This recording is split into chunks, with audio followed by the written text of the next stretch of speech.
Welcome to the Jacks Rangers Show, a New England Free Jacks fan podcast.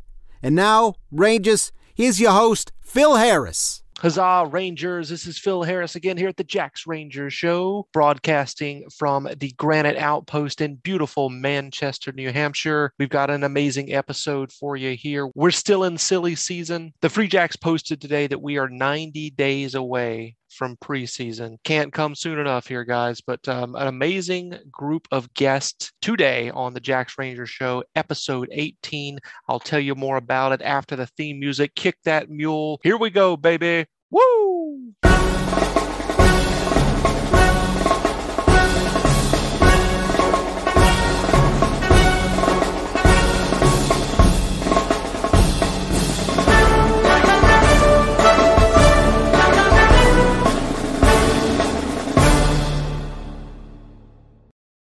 Alrighty, Rangers, that theme music gets you fired up, doesn't it? I know it does. Chris Lind, who mentioned that to me not too long ago. Good to hear from Chris, as always. I'd love to hear from you guys that are not Chris Lind.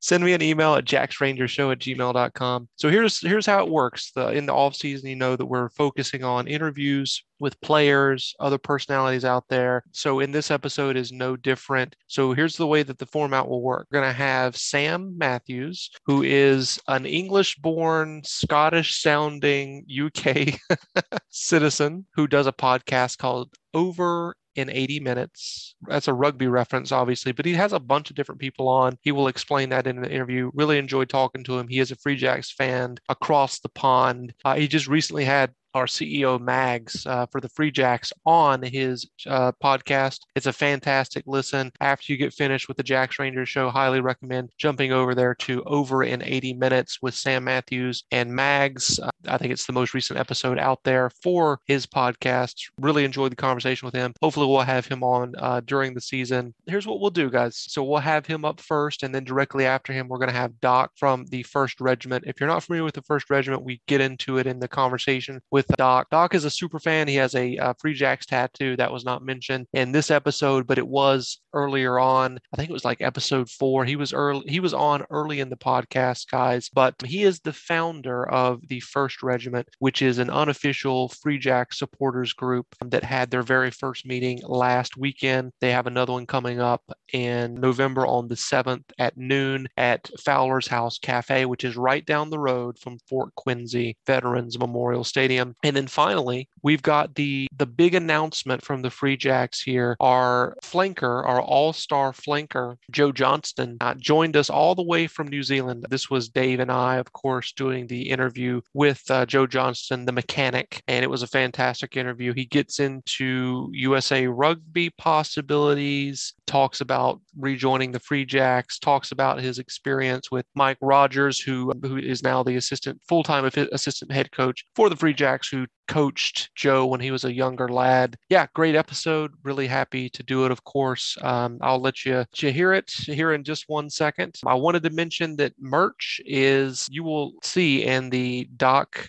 interview that I have on some new The Jacks Rangers Show merchandise. These are samples that I ordered.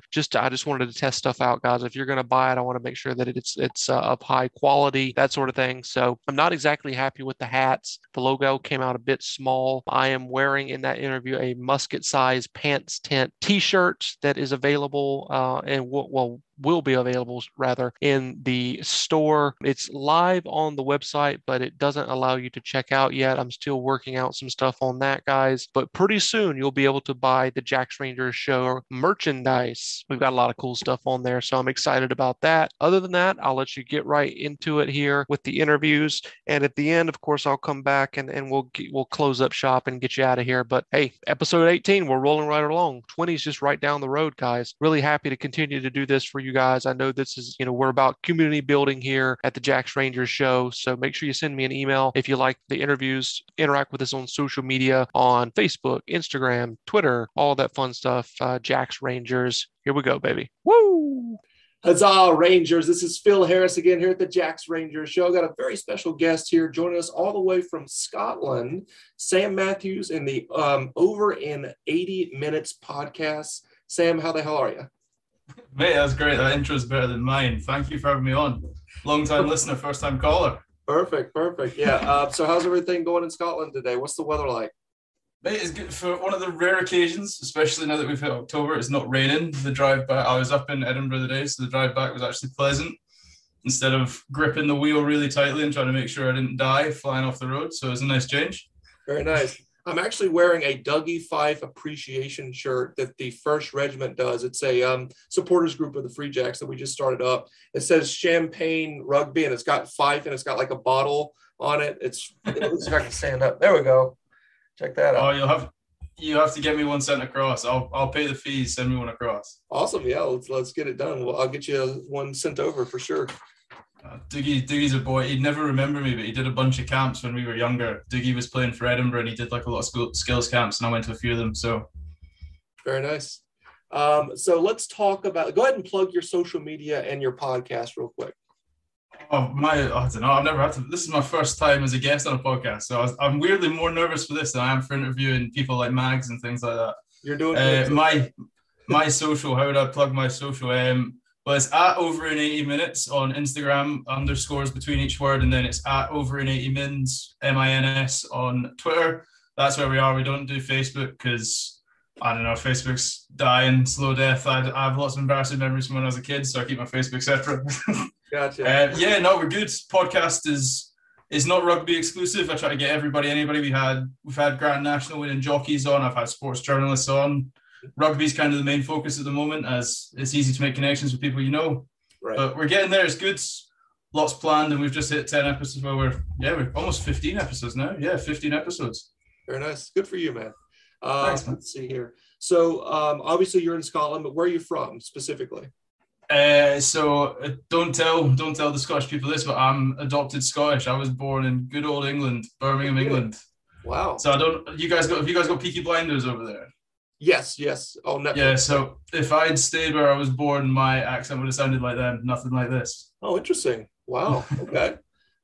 So family from England moved up here when I was young and then picked up the accent. Gotcha. Okay. So what is your origin story with rugby? How did you find rugby? It was always in my family. I grew up playing football when I was a young kid. I was very much into my football, soccer for you guys there, not.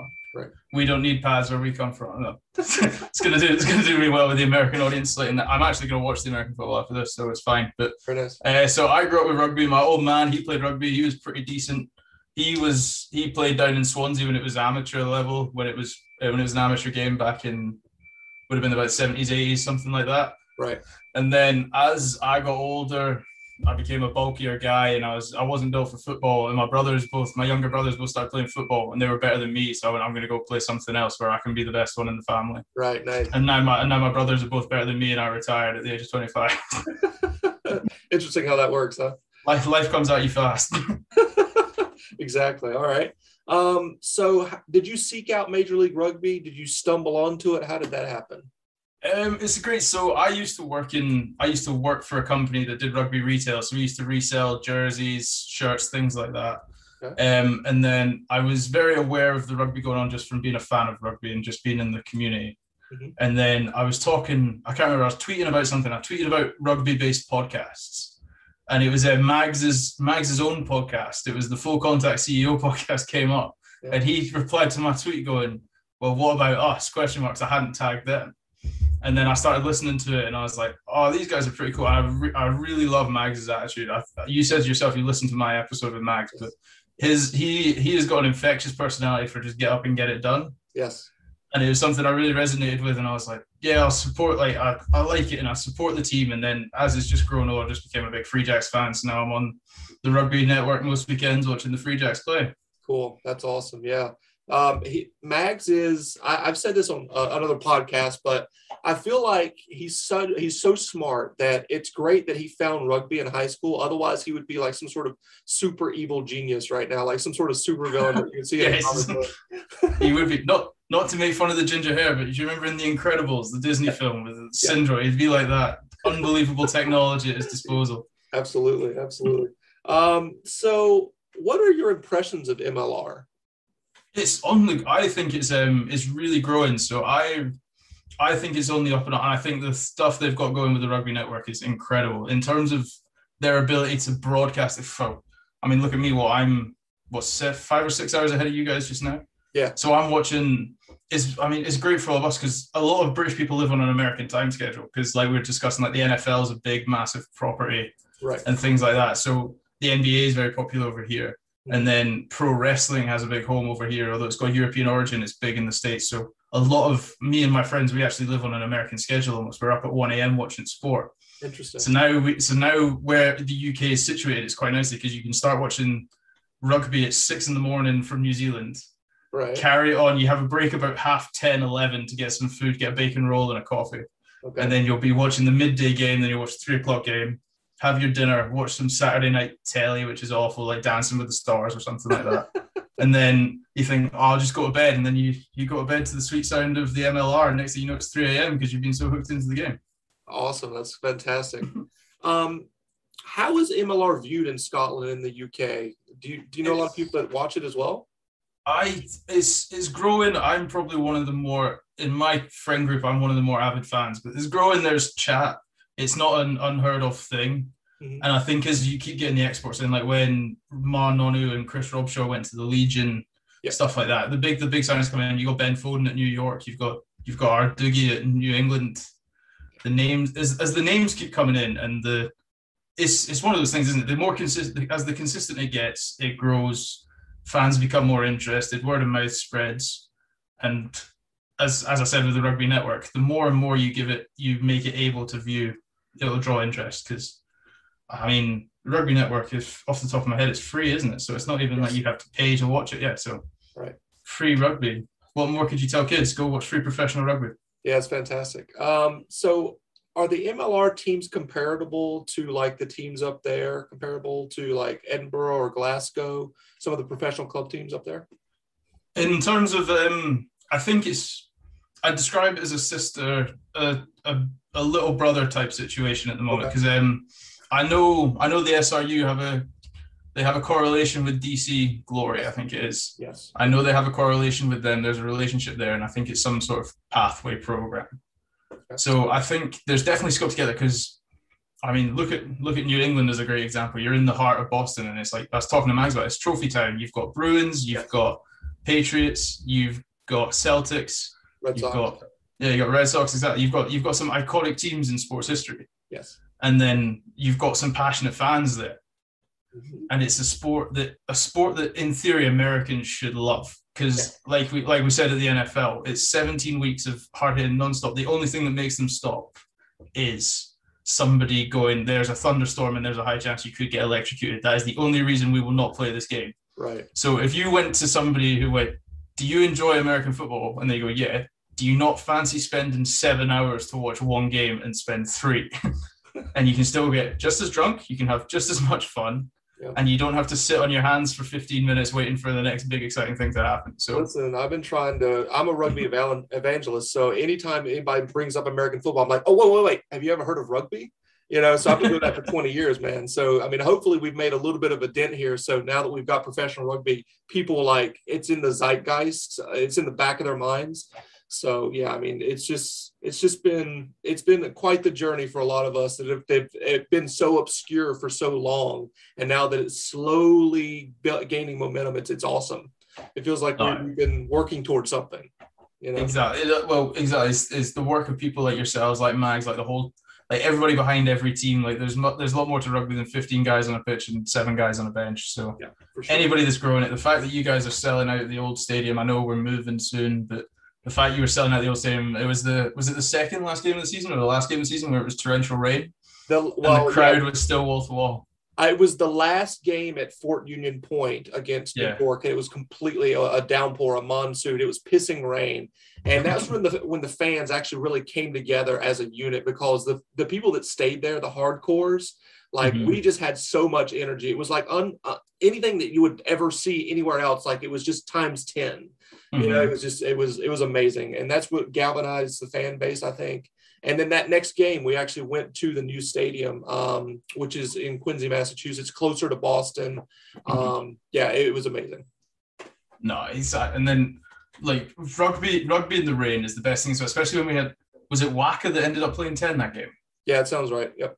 Waka was playing 10, and I remember I was watching it, and he just kind of got the ball from the back of a set piece. Yeah. And he looked at what was the optional crash ball in the piss and rain, and he just kind of, you literally saw him just go, am I allowed to swear? Yeah, of course. yeah. And he saw the ball and he just went, fuck it, and just threw it to the wing. Like, he just put all his power into that ball. And I was like, that's the best kind of advert for rugby right there. Absolutely. 15 people that just go, fuck it, and just play. Yep, absolutely. So what is the current state of rugby in Scotland right now?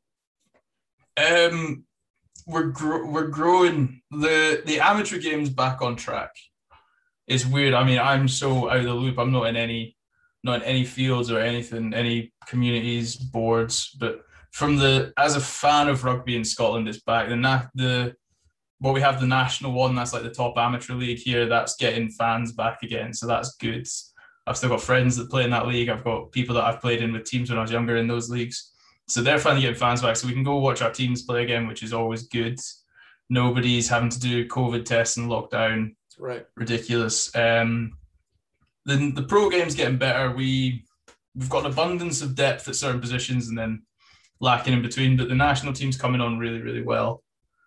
I think we're starting to play exciting rugby, and then our women's team are doing so well. Our women's team are incredible. They just got through to a World Cup qualifier tournament the other day, so they've got to go and play in, might be a month or a couple of months or so, but they've got to go play for them. Shout out to them. Right. I used to work with some of the players as a sort of ambassadors from my previous role, and they're some of the nicest people ever, and they're like amateur players, so they're playing like going doing 10-hour work days and then hitting the gym and stuff like that, and it's ungodly hours. There's a lot. I can't remember. There's one woman called Sarah Bonner. She's an RAF trained private, so she's like working for the army during the day and then going and hitting a scrum machine at night and then playing for Harlequins women in the evening and the weekends. That's awesome. Yeah. So no, the state of rugby's growing, and then I think they're getting more kids playing, and then as long as you're getting kids playing, there's always going to be rugby in the city, which is good. Just a quick question. I mean, I know that you guys have two professional teams there in Edinburgh and Glasgow.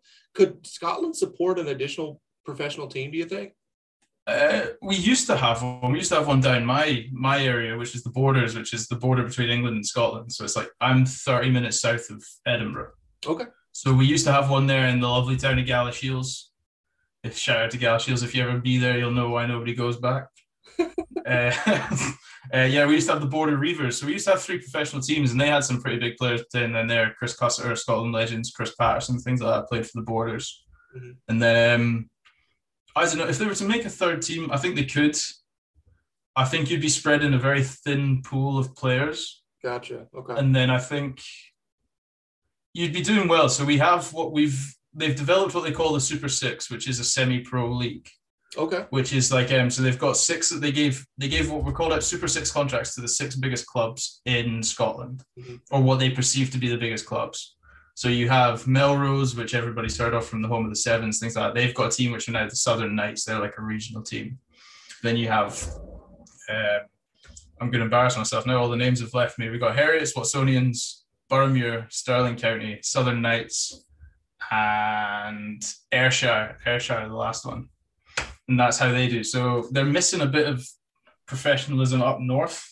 Gotcha. But other than that, they're going well. The Central Belt's kind of where it ends. But there's teams up there. There's Aberdeenshire and things like that. They get some games. So in the short rounded answer to your question, you probably could get a third team, but it would be very thin on the ground in terms of professional level players. So I think the way to do it now is I'd stick with the 2 and really flesh them out. Gotcha. All right. In my unbiased, non-professional opinion. Yeah, no problem. So next thing I wanted to ask you here is, did you hear about the Dougie Fife appreciation game that we had where we dressed up in kilts for the last home game and we had the Braveheart colors on, the blue face paint? Did you hear about that overseas? I missed that. I completely missed that. When was that? That was the last home game you said. Yeah, against Atlanta. So a bunch, I would say like 40 to 50 guys all dressed up in kilts. And a couple of us wore the face paint, not everybody, but I did, of course, because I'm a diehard. But yeah, we all did the whole Braveheart thing. As a person that is in Scotland and has a Scottish accent, even though you're technically English, what do you think about that? Yeah, I think it's brilliant. I love it. Did you eat haggis after it? No, I've never had that before. Do you know what haggis is? Yes, I do. Actually, that we'll get to haggis a little bit later on, but yes, I've heard of it. Yeah. Mate, oh no, I think that's any time when a player becomes a little bit of a cult hero is always good. And then, because I mean, we've got some incredible players that could be. I mean, I think we must have the best hairstyles in the MLR just in our front row alone. Like so many passionate mullets and things, and the afros, and like Kyle Quakera's one is unbelievable. Yes. The fact that man does not have a Head and Shoulders or shampoo advert deal is a crime against man. Yeah, that needs to happen immediately. Yeah. For sure. I will develop a shampoo and just get him to promote it. Great idea. Speaking of the Free Jacks, who is your favorite Free Jack? Is it Dougie Fife? I like the team. I don't get to, because it's on so late. There's times when I just don't get to watch the games and then the teams. But I mean, we had the guys that were getting into the team of the year and stuff like that. It was the back rower. His name's escaped me. He was phenomenal without a doubt.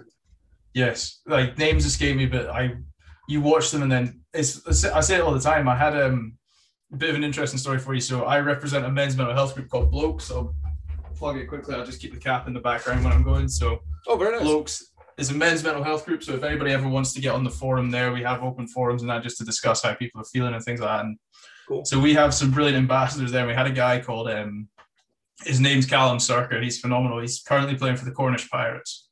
All right. But he was, in my opinion, I'm not going to put words in his mouth, but in my opinion, he was very unfairly dumped by Wasps, the Premiership club. Oh, yeah. So he had a history of horrible injuries. So he got dumped by Wasps. And then I was texting the whole time. I was like, mate, you could do a lot worse than going and playing in the MLR. Right. Yeah. So like there's that. I'm trying to compare the caliber of, you can have such, like we were talking about earlier, how they compare. Yes. You do get these big name players coming across and these high skill level players. Mm-hmm.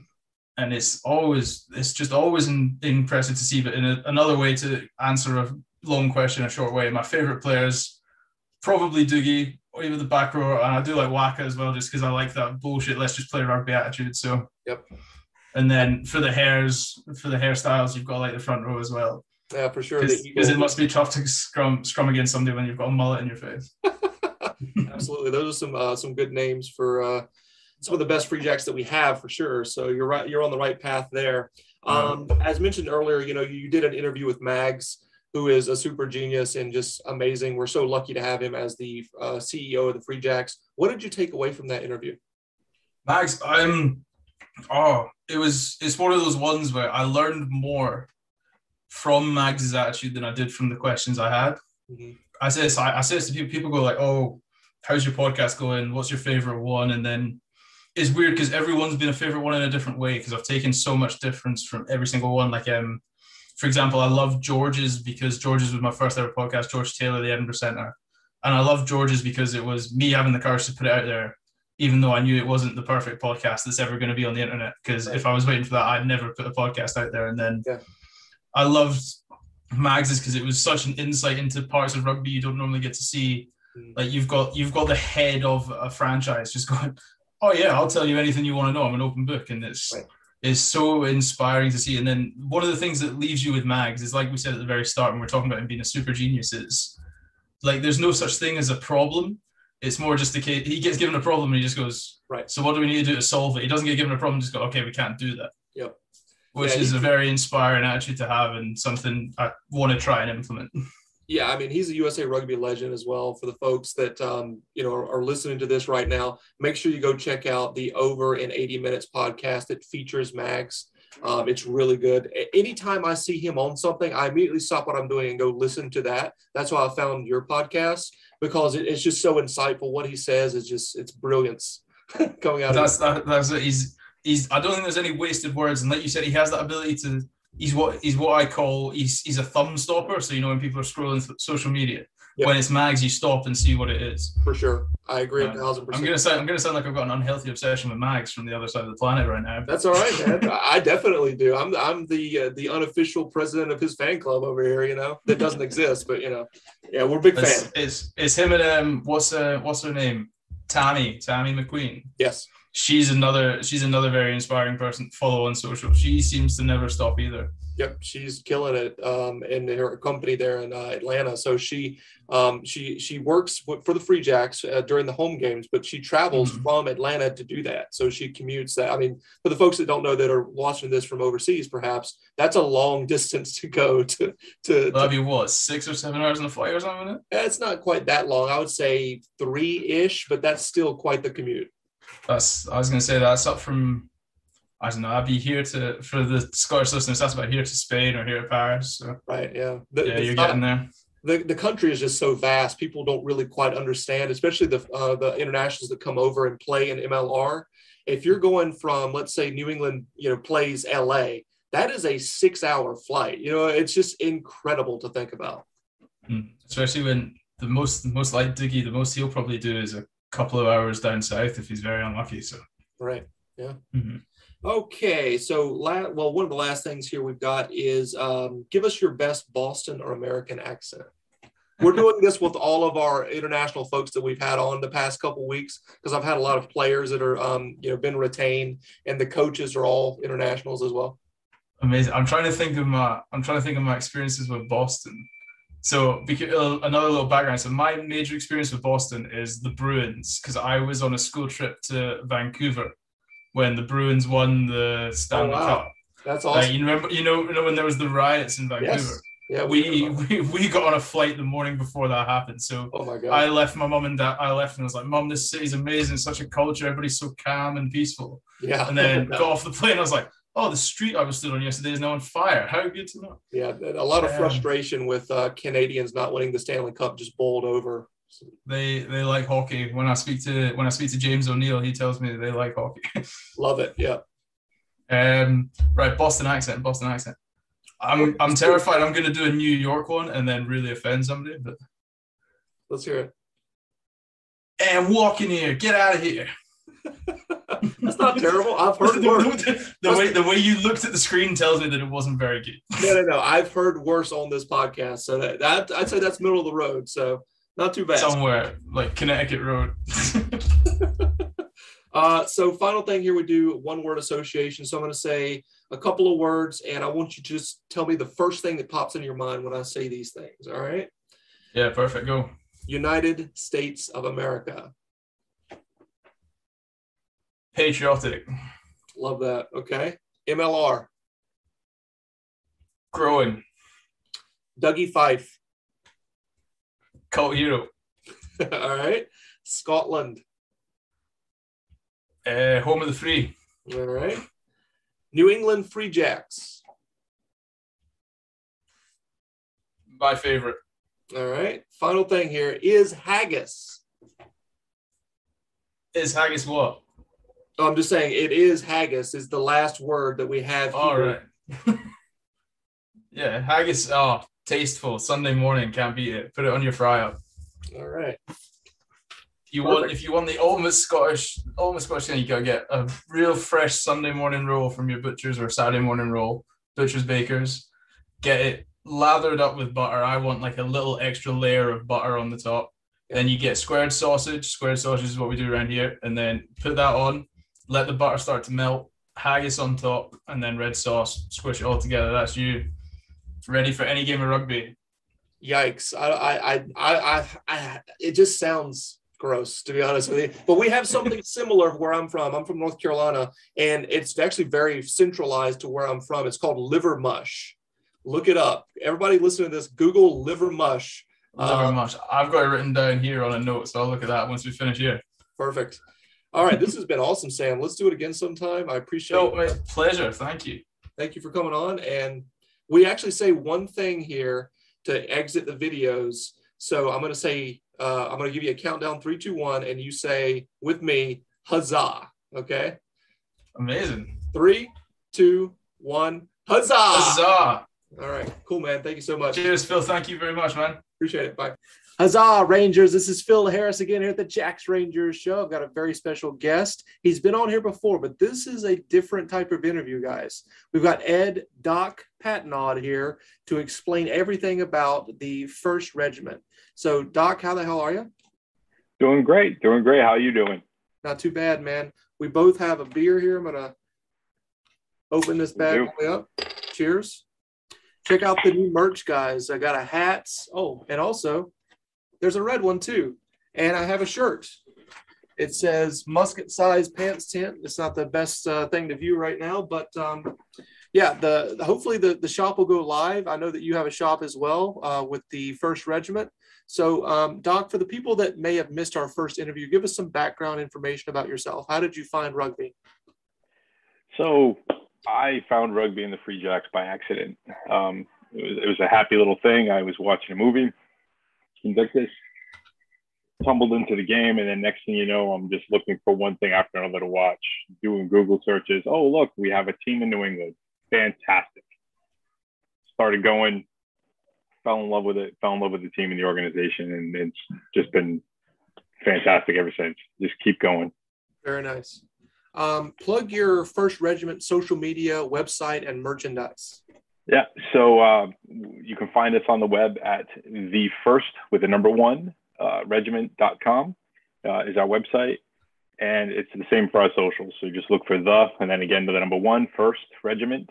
You can find us on Twitter, on Instagram, and we have a Facebook page and a Facebook group. Yeah, check out the merch, guys. So this is a scarf that they have that they are selling on the website soon. It says "Hold the Line" on one side and the 1st Regiment. So you're not going to be cool unless you have this walking into the first home game. I can tell you that for free. Yeah, so this is very exciting stuff. So I know that you've had a conversation with the club already in regards to this supporters club. We'll get into that momentarily. So kind of give us a breakdown of what exactly the 1st Regiment is and what made you want to start this. Yeah, so it's a supporters group, just like any other sport. Mainly, we're modeling after what the New England Revolution supporters groups have been doing for years, and it's been working. So it was just a way to kind of bring the fans together in one cohesive, kind of unit, and like-minded, same mission, trying to promote the game, promote our team, be fans, be respectful, be loud. We want to make the Fort Quincy the most inhospitable for visiting teams as we can possibly make it, while still being respectful to, the people around us in the game. Yeah. We're not looking to be a bunch of hooligans, but we're going to have that pride. Right. You're definitely speaking my language here about us being the goal is being the most intimidating fans and atmosphere in MLR. I love that. I think that's a great goal to strive for. Yeah, I want the opposing players to feel uncomfortable when they come to Fort Quincy, for sure. Yeah, loud and proud, baby. Loud and proud. How can people get involved at this point? I know it's very early on in the organization's life here. Yeah, so the easiest way is to put in for our Facebook group. That's the easiest way to kind of start getting involved. You can also go to the website, and there is a newsletter button. You can sign up there. We don't have the actual memberships live yet. We're working on getting the bylaws established, getting all that ground laid, and then we'll go live with the actual membership and things like that and what we can offer. But that's probably the easiest way. Or you can email me at doc@thefirstregiment.com. You can shoot me an email. You can find us on Twitter, connect however you can. Awesome. And it's not first written out. It's 1ST. Exactly. Yep, you got it. All right.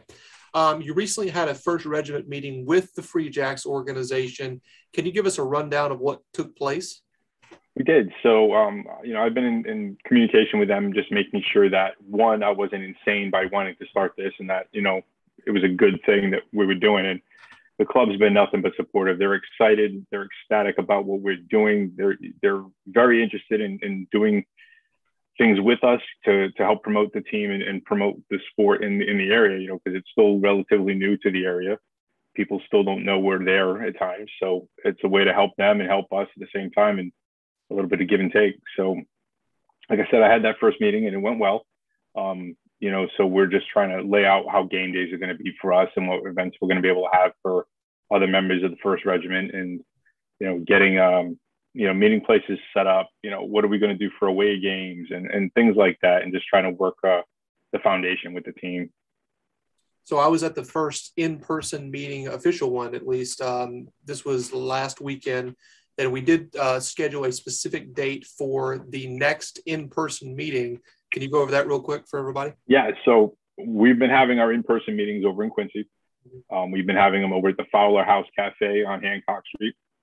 Great guys and gals. The place is fantastic. They're very accommodating to us and welcoming. So it's another way for us to give back to the community by having them there, bringing support to local businesses. So November 7th, it's a Sunday at noon. It's going to be our next official face-to-face meeting. So if anybody wants to come and check us out and learn more and join us, and they're more free, than more the merrier. Come on down. Awesome. What is a short-term and a long-term goal of the First Regiment in your mind? Short-term goal is just to keep the group going, get everybody organized, and the more, like I said, the more the merrier. We're looking at grow the membership and actually do things with fans. So short-term, I think, is just to survive, just to keep it going and just keep the momentum and moving forward. Long-term is more interesting for us. Long-term, we're looking to actually become a 501(c), which is an actual nonprofit organization. Right. So the goal for us is to help the youth rugby community. So in New England, we're looking to give back and help out those youth rugby programs in the various states. They're struggling. Rhode Island is just starting to set up their youth rugby. They've got a team down in Newport and a team in Providence, and they're struggling. They need the funds. They need the support. They need whatever they can get. So long term is for us to be able to walk up to them and at the end of the season and say, here's some gear, here's some equipment, here's a check, here's whatever we can do to help you guys help the community. Very nice. Yeah, I don't think that I could be wrong. This is not something that I have my finger on the pulse of, but I don't think there's any youth rugby that happens in New Hampshire. I know they used to have it. I know that Chris Lynn was a part of that, but I think it folded at the beginning of COVID, and I'm not sure if it's back yet. So, this is an important thing. We have to grow the game at the youth level. Otherwise, the league might not survive past us watching it, right? MLS knew this very early on, is like, get the kids involved, invite them to the games, whether it be, discounted tickets, because they have to bring their parents, get them exposed to soccer, show professional soccer to these youthful kids. And now it's worked, because now those kids are now grown up and watching soccer, MLS specifically, and bringing their kids now to the game. So it's a pathway that has been already paved out by MLS, and to show how it can be successful as a fringe sport and gain some legitimacy and relevance in this saturated sports market. So yeah, it has to start there with youth, get them playing rugby, get them exposed to rugby, all that sort of stuff. So yeah, and the Free Jacks themselves have been doing great, trying to promote that as well. They've got the youth rugby folks. They had a tent set up there at the games to promote and get kids signed up and involved. And it's great to see that grassroots. You got to start them young, hook them while they're young, and get them going. My two young ones have already fallen in love with it, and my youngest daughter, she can't wait to play. She's like, when's rugby starting back up, Dad? When are we starting practice again? When are we going? Awesome. So got to keep that drive going. And like I said, for us as a membership, whatever we can do to give back at the end of the day is what we're looking to do. So, for sure. Whether it's through, merch sales or fundraisers or, whatever it is that we do to bring revenue in, it's all just to go right back out to the community at the end of the day. It's fantastic, man. Just switching gears here, taking your founder hat off of the First Regiment. Let's talk about stuff as a fan real quick.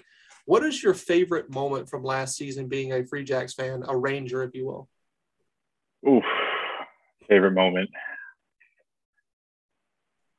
I'd have to say there's probably, it's a close tie for two. And the first, unfortunately, I wasn't there for. I'd say the rain game.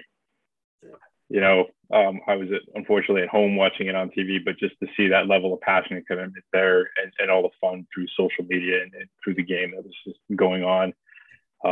And then the last home match, the way we wrapped up the end of the season. I mean, we had, our Dougie Fife appreciation night. We had everybody kilted up and showing up and coming out. And, it felt, being, at the new place over, Veterans Memorial, it felt like a home. It felt like a stadium. It was more of a game day experience. And it was, something that you could see that the Free Jacks were pushing for with each game. Every home game, it was getting better. They were working bugs out. It was improvement upon improvement. And that last game at the end of the season, you felt proud. Yeah. You felt proud to be a Ranger. You felt proud to be a Continental and a Free Jacks fan. It was just fantastic. Everybody loved it. It was one big family atmosphere. It was great. Absolutely. Yeah, I couldn't agree more, man. It seemed like everything came together in that one moment. And to beat Atlanta too, who was the best team in the East, it was like a Hollywood ending for that. Little cherry on top. Exactly. Yep. Absolutely. All right. So we've heard that Quentin Newcomer, Dougie Fife, and Joe Johnston have been retained for next year. What other player are you hoping comes back next season and why? Kenny Hatakeyama. I think, unfortunately, with him getting hurt last season, we didn't get to see as much of him as we should have. Yeah. Even coming off the bench, he's just been explosive. He gets out there and he's got nothing but energy the whole time. So I think he's my first right off the bat. If I have to be put on the spot, I'd say definitely, getting Kenny back out there on the pitch. Right. If I recall correctly, like he was the first big signing that I was like, oh man, this team is going to be legit. They brought in a veteran Japanese prop. And so I thought, this is something that we need to take seriously because they're taking it seriously, obviously bringing him in. Now he's getting a little bit older now, obviously. So if anything, have him play, whenever he can, but also like maybe coach the forwards or help out at least in some capacity. I think would be fantastic. Yeah, for sure. Nothing but a wealth of knowledge there. So it's like definitely, get some of the younger guys under your wing and just take advantage of it. And from what I've seen, with the players, getting there early and being there late, it's definitely one big family. They're all looking out for each other. They're all learning from each other. And with Coach Martin there at the end of the season, he was pushing everybody. And they just kept getting better and better with each game. It was tough. I mean, we were pushing for the playoffs. It didn't happen, but guess what? This season's our season. Yeah, I think we're going to be dangerous. I think they're really going to have to keep their eye on us this season. I agree. And it's the fans' job to make the place loud. Yes. And like I said, we want to, have it be an issue for them coming into the fort. Absolutely. To get that place rocking, shaking from us just stomping our feet and yelling. So this is a weird one. This is going to be a curveball for you. If you had to be a fan of LA or New York, who would you be a fan of and why? LA, because it's not New York. Yeah. I mean, if I had to pick between the both, I'd probably say neither. But if I got to do one or the other, it's going to be LA because, again, it's not New York. Sorry, guys. I would just love to hate you. Yeah, I would just be so embarrassed to say I'm a Giltini fan. Ugh, yikes. Hey, listen, pinky out when you say it, okay, sir? Make sure. Oh my gosh. I don't know what they're thinking. I swear. So please, embarrassing. LA, if you're listening, please rebrand. Do us all a favor. Do yourselves a favor. Rebrand. Yeah. I mean, you think about it, like they don't even call Austin the Gilgronis. They just say the AGs.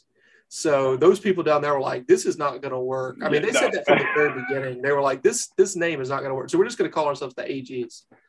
So. Yeah, LA's got to do something, but it can't stay that. Please, God, don't let it stay that. All right, one word association here. So I'm going to say one word or a couple of words, and the first word that pops in your mind, throw it back at me, okay? All right. Mags. Fantastic. The 1st Regiment. Outstanding. Free Jacks. Family. Okay. Rugby United New York. Ugh. Boo. All right. Woodgie. A monster. All right. Yep, I agree. So last thing we're going to do here before we get you out of here, Doc, is I have written on a sticky pad here some names of players. So let's go back a couple of episodes. The Outriders, myself and Dave, and the guest Outriders, which is Chris and Ted. We all, discussed among ourselves and decided who we wanted as dream signings for the Free Jacks. Okay, realistic but dream signings. So there was one honorable mention that I mentioned here by the name of Joe Mahler. All right, He plays, so it's going to be hard to see, but he plays for Harlequins as a prop. So he is the one that is like the outlier here to a certain extent because he was just a honorable mention. So I'm going to put his name over here. And in the hat, I'm going to put all of our picks.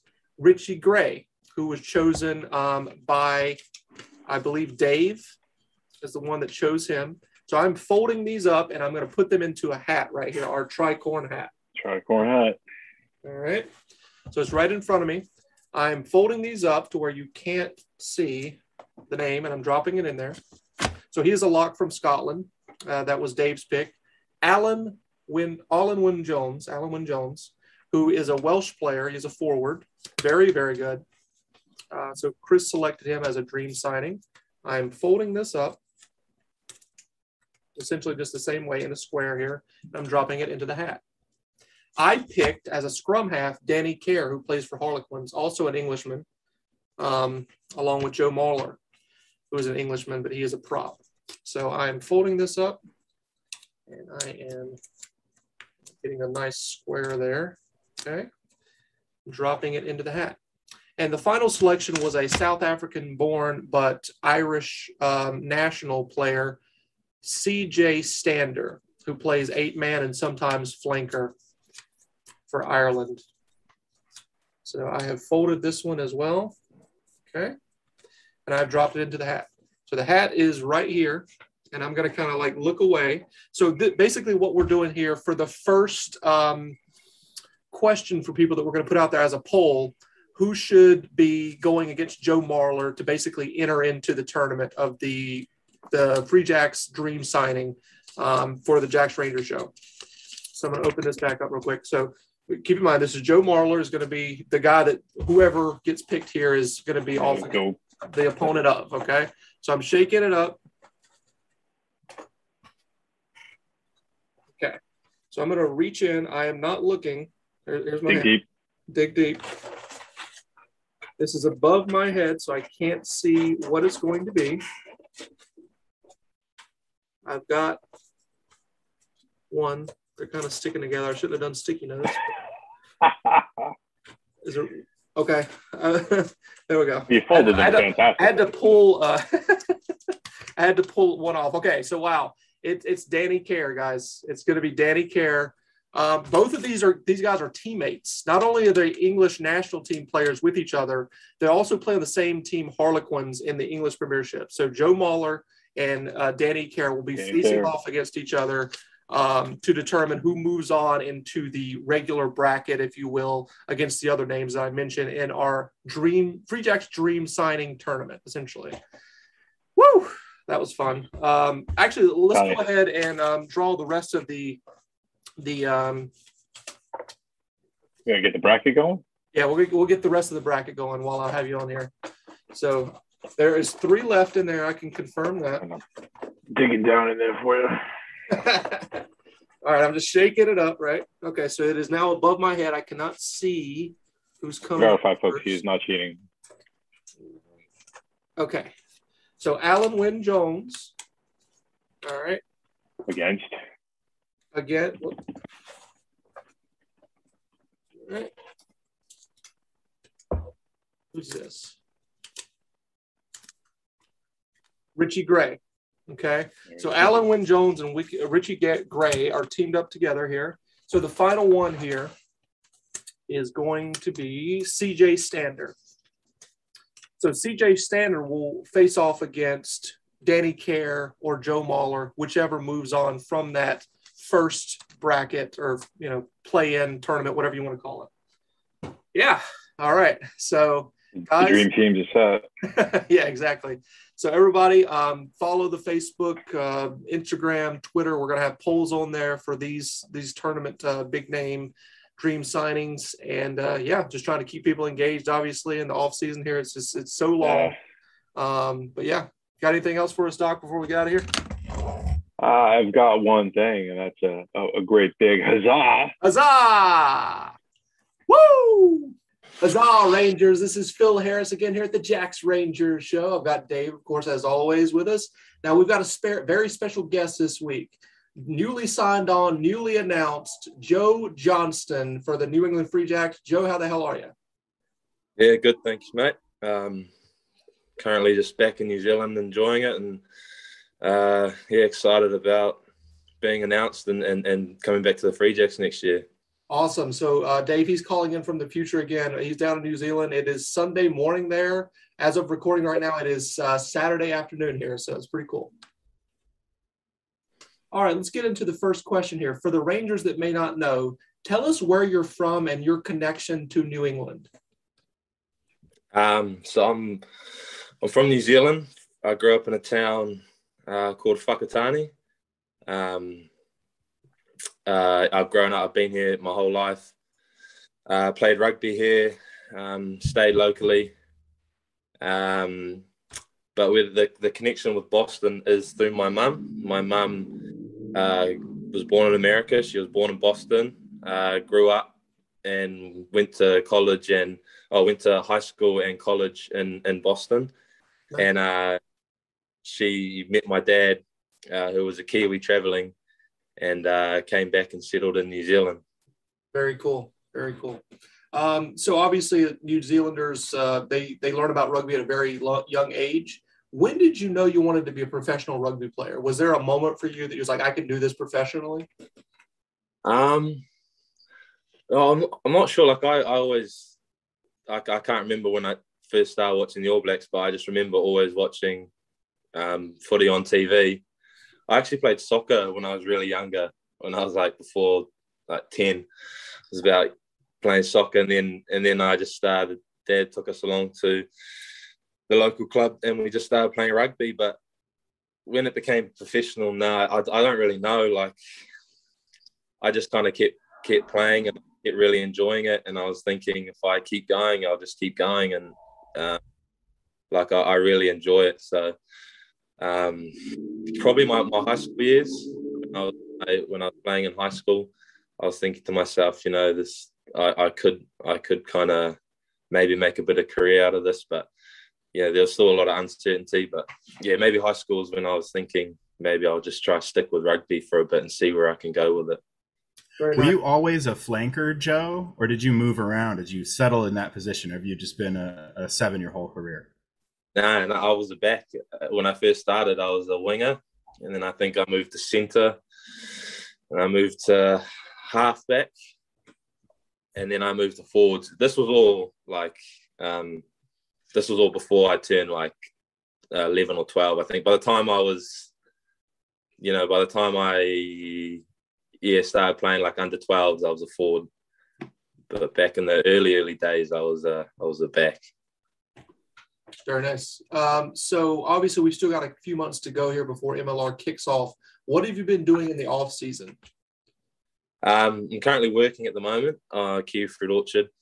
But I'm still going to the gym and doing a bit of running, just keeping things ticking over. Not exhausting myself at the moment, but as things start to get closer, I'll start to ramp up the training a bit. And there's a few Kiwi boys that are here that I'll start making connections with, and it'll be quite cool to link up and then head back over. Perfect. What made you decide to rejoin the Free Jacks in the MLR for 2022? Well, it was just really fun. I really enjoyed the atmosphere, and the coaching and the management and the whole setup there, and everyone else behind the organisation. It was a part of me wants to go and travel and see a lot more of the world, but I was just thought it was just that much fun, and I really enjoyed playing rugby, and I really enjoyed kind of the atmosphere of Boston and the crowd at Boston and all the fans and stuff. So I was like, why leave? So I'll stay, and I was talking to TK about it, and I was just like, I enjoy it, mate, and he was real keen to have me back. And look, I can't speak for next year, but I'm going to keep doing what I enjoy, and if I enjoy being at Boston, then I'll just stay at Boston. Perfect. Awesome. Mike, we'd love to have you. Sorry. You're welcome as long as you want to stay, Joe. Yeah. Mike Rogers, the new assistant coach, is a coach that you've worked with in the past at Bay of Plenty. What excited you about him joining the coaching tent in New England? What excites you about him joining? Well, just the fact that I worked with him before and we got along real well. Mike knew me when I came out of school. I think I'd met him before when I was like doing the age grade stuff, like under 16s and 18s, I think. But I really got to know him when I left school and I came back to the Bay. And, we obviously clicked and here we had a good coaching staff. We clicked and we got on and I really enjoyed his coaching style and what he had to offer. He's not only quite calculated with, how he organizes a team and lays out game plans, but he's also easy to, he also has player welfare, one of his top of his priorities. So he does look after his players and he puts out some neat game plays and all that kind of stuff. So really enjoyed that. Really happy that he's coming back. That he's heading over. Sorry. Yeah, we interviewed him a couple weeks back. We really enjoyed talking to him. He seems like a really cool guy. Yeah, he's great.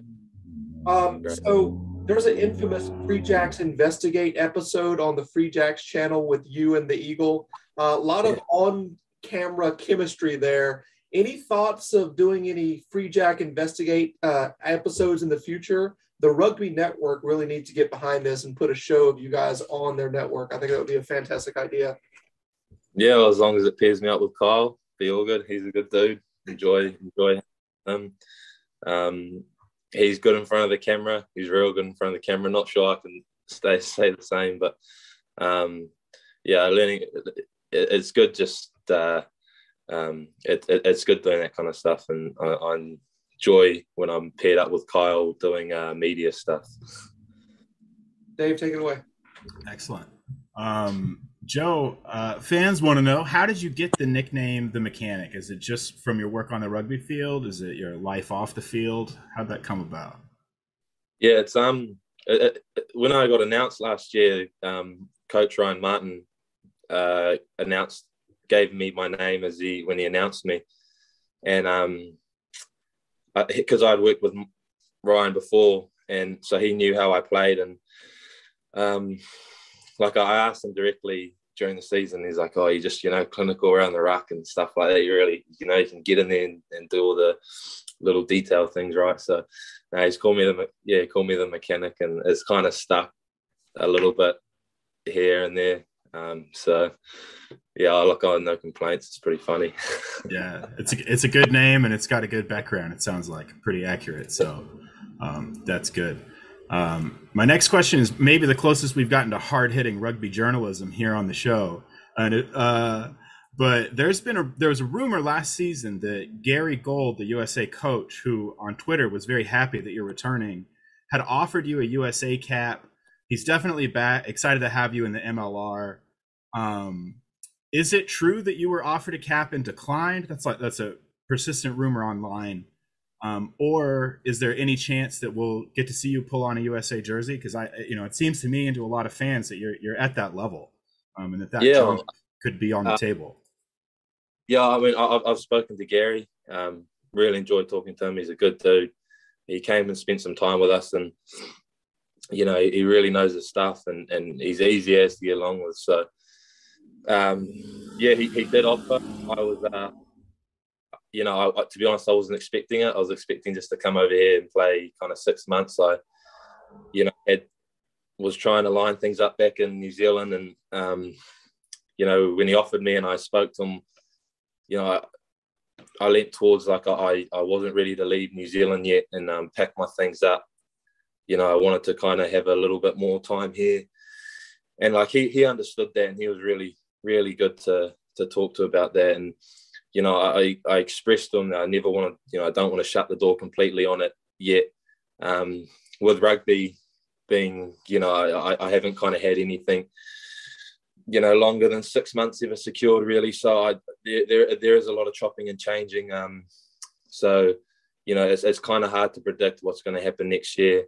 But there's everything's an option, and I still kind of think that I still have a gut feeling, like a bit of an ambition to come and try and make it in New Zealand. But I'll be smart about it, and as soon as I can just read the signs, and if it's pointing me to stay to New Zealand, or if they're pointing me to head to America and make my career there, then I'm not going to be silly about it or waste any time. And so I spoke to Gary about it, and he's completely he really understands, and he's really good with that kind of stuff. So I think from here I'll just we'll just keep up the communications and kind of just see what happens next year. Excellent.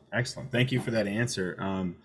It makes a lot of sense. It's a really competitive area, and it's I'm sure really difficult. Like you said, 6 months contracts make it challenging to plan long term and make those big commitments. But best wishes to you, whatever you choose. The fans love seeing you play, no matter where. So congratulations, and we'll hope it works out. I didn't really, like I said, I didn't really expect to have this problem to make this kind of decision yet. So I was kind of a bit caught off guard. So but cheers, mate. Thanks. Yeah, good problem to have, but definitely a tough decision. Joe, you would look great in a USA Eagles jersey. I'm just going to throw that out there. We know red, white, and blue looks good. Yes. We've already seen it. We know what it does for you. I have one more question. This one's a little more fun. Who is your go-to roommate when you guys are on the road? Who's the guy you want to be with, and why? When I was on the road, I was with Vian Conradi quite a lot. I really enjoyed. We got on well, and we really enjoyed, sharing a room. So that was good. He's good. If I was to pick someone, just for fun, just maybe for once, I'd probably pick Harrison Boyle. Get on well with him, and it'd be quite a fun experience to share a room with him. As much energy off the pitch as he does on the pitch. Yeah. Love it. So just real quick here before we get into the fun stuff, you were selected as captain in Josh Larson's absence. Can you describe your leadership style? Yeah, well, I had a wee bit of experience before. I know that, with being a captain, you got to lead from the front, and you got to really set the example, but you also got to make sure that it is a team effort, and the team does have a big impact in how the game goes. So you're going to have to take in their queries and questions and how they're feeling during the week, and make sure that that there's other people that you kind of delegate, that they're also making sure everyone else holds up high standards. But when it comes to the game and on the field, you gotta be decisive. You gotta lead from the front, but you also got to listen. So that's kind of what I try to head around, and I don't try be too out there. Just try and make sure that say what's needed to be said, do what's needed to be done, and then that's it. You don't muck around, or you don't carry things on that don't need to be carried on. So yeah. Awesome. Thank you for so that ends the serious questions. Let's get into the fun stuff real quick. So the past couple of weeks we've had some international flavor on the podcast here on the show. So just want to throw this out here. Give us your best Boston and American accent. Can you do it? Ooh. Yeah, I can. What was it?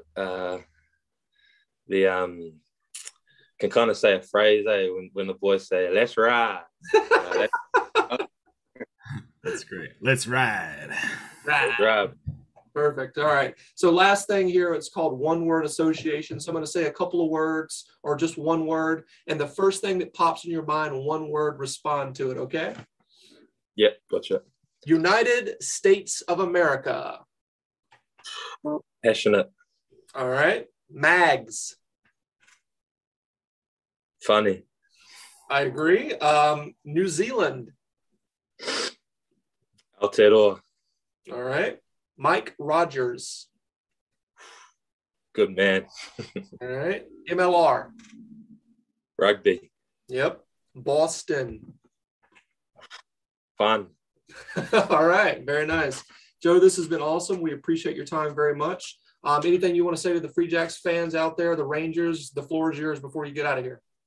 Yeah, no, just hope you guys are looking forward to the season as much as me. I'm really excited to come back and can't wait to set up and start playing and visiting and being around Quincy. So, yeah, cheers.